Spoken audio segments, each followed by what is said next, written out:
Hello, I'm Justin. Welcome to Just Another Adventure. Sorry for any noise, I'm filming my basement. Hadn't had a chance to make out in the woods today. Besides, it's cold and windy. That kind of tends to complicate things. So I have a little Tennessee whiskey to help me keep me warm. Cheers. Now, I'm not sure if I like the sound of my voice. I've broke my nose a few times and I have allergies. So if it sounds like I'm constantly stuffed up, it's because I am constantly stuffed up. Now this is a no-name stove I bought off Amazon. It's about $15. The stove itself, without fuel in the stove, everything you see is about 5.43 ounces without fuel. There are many like this one, all within a couple dollars each of each other.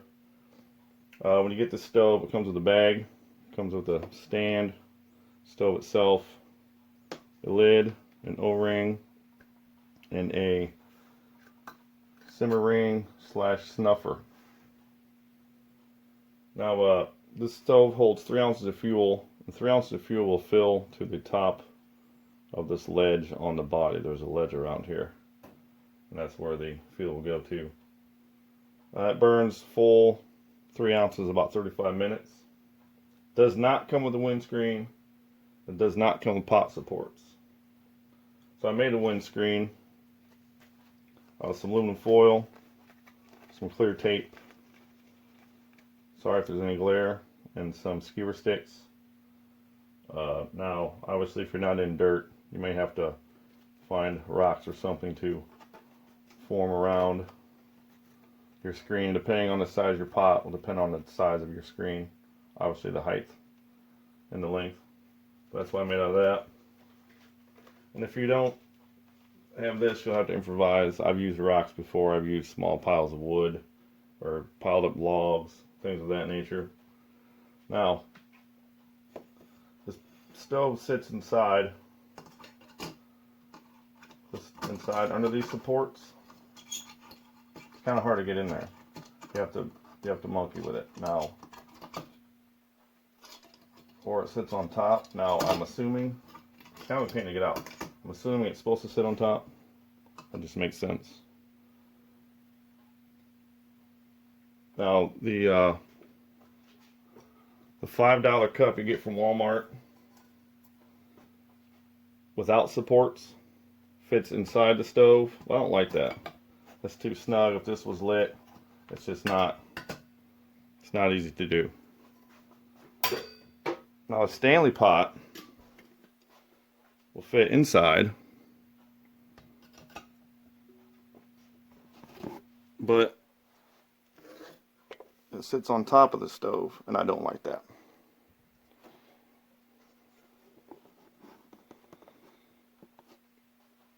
So what I did was made a couple supports on the stand out of some metal clothes hanger, like that, like that, like that. Now, anything you set on top of there, whether it's the cup or the Stanley pot, fits above. So I find that works a lot better.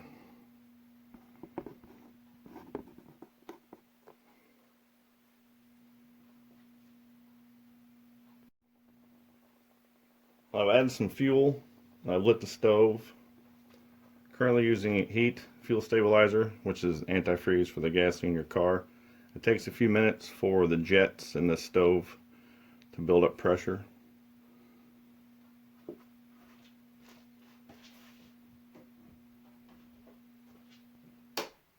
Not sure if that helps. Yeah, it looks like that. So after a few minutes, I'm using heat, like I said, and heat can be kind of a pain when filling a stove. It doesn't seem to want to pour very easily, no matter what size of bottle I use. Now, be sure to use a funnel if you're going to pour the heat from its container into your fuel bottle. It may be actually easier to just carry the bottle around yourselves. It's up to you. If your car came here or something, obviously you can just keep that in the trunk of your car. I have used denatured alcohol in the past. I don't remember how easily it does and doesn't pour. But I may go back to that just out of curiosity and see fuel times and that sort of thing.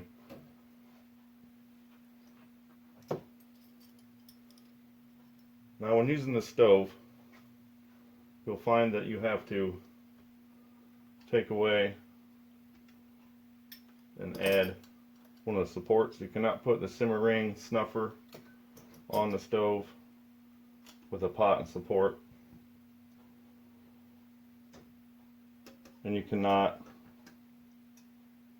put the simmer ring in without a support, but with the pot. You have to completely remove the pot itself and a support to use a simmer ring.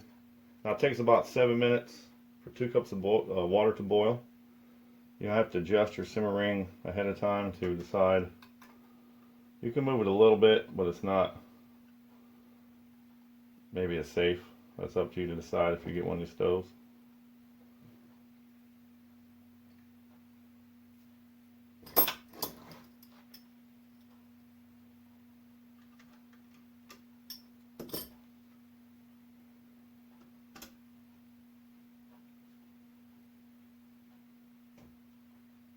So I like the stove. Doesn't work too bad. Looks like that.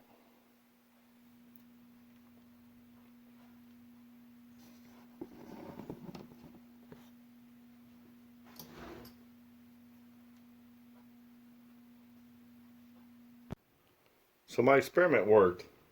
I put fuel in here, the heat fuel, and I stored it for a while, and I slosh it around to see what would happen, and the O-ring shrinks and it does leak. So it'd probably be fine to keep the fuel in here if you're going car camping for a weekend, and you can set this out somewhere on a level surface. I don't think that's going to hurt anything. You can just use it till the fuel's gone.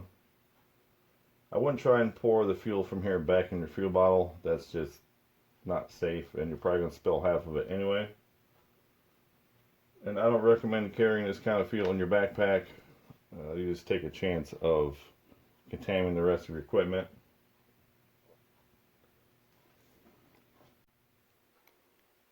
Now with everything that comes with this, you put it on this little carry bag, cinch it up. Makes a lot of noise. What I found is that I had to make these foam pieces to stick inside.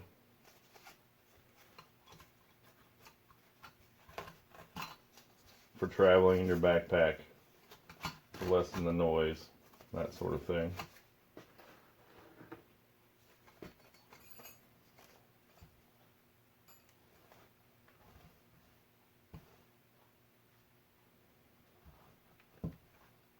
It seems to work alright, but that is 5 more pieces of something I have to worry about losing.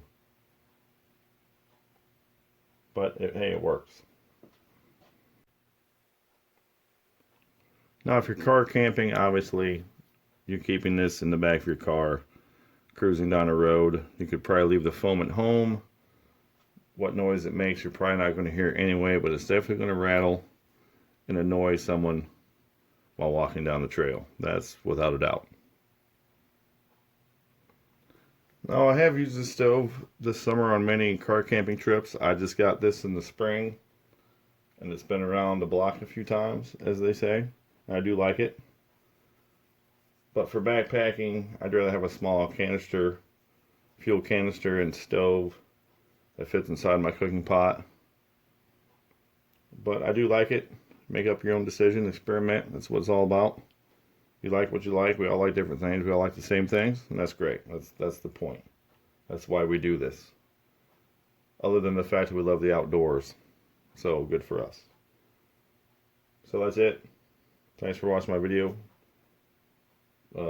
Happy camping.